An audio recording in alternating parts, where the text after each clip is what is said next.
across the county.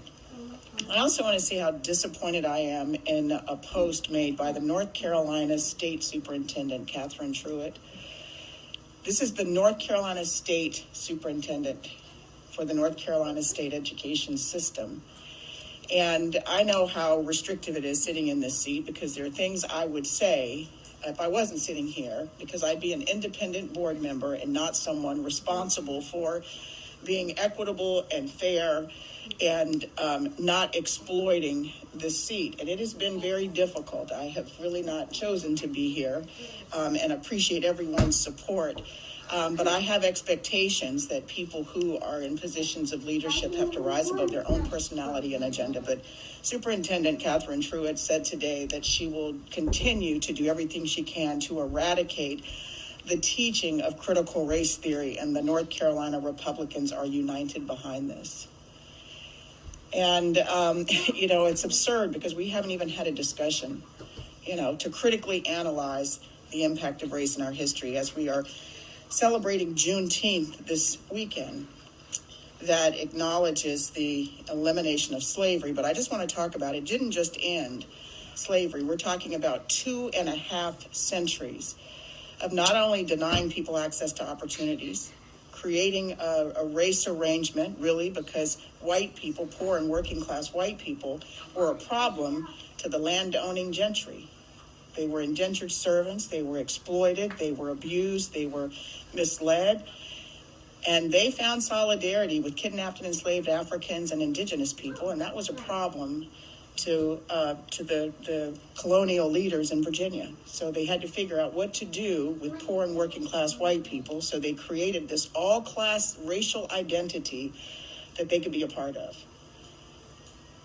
So we didn't just spend 246 years oppressing people. We spent 246 years hoodwinking and misleading other people as well.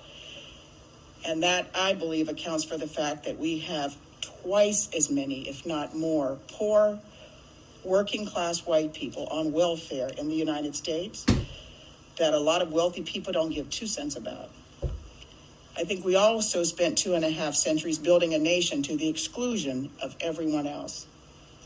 So we spent 62% of our experience in the United States under that arrangement. And then another 100 years of Jim Crow that says, all right, you're a citizen, you're not enslaved, but you don't have any rights. You couldn't go to school in Guilford County. You couldn't live in a lot of the neighborhoods in this county and in this city. You couldn't be buried in cemeteries. You couldn't eat at Woolworths. You couldn't stay in hotels. You couldn't watch the movies in theaters. And then there were state-sanctioned laws, like the Social Security Act, that said if you're a domestic worker or an agricultural worker, you can't participate. That was 1935, the year my dad was born. So this isn't something that happened in 1942. As the American Bar Association said, that this is not a bygone relic of the past.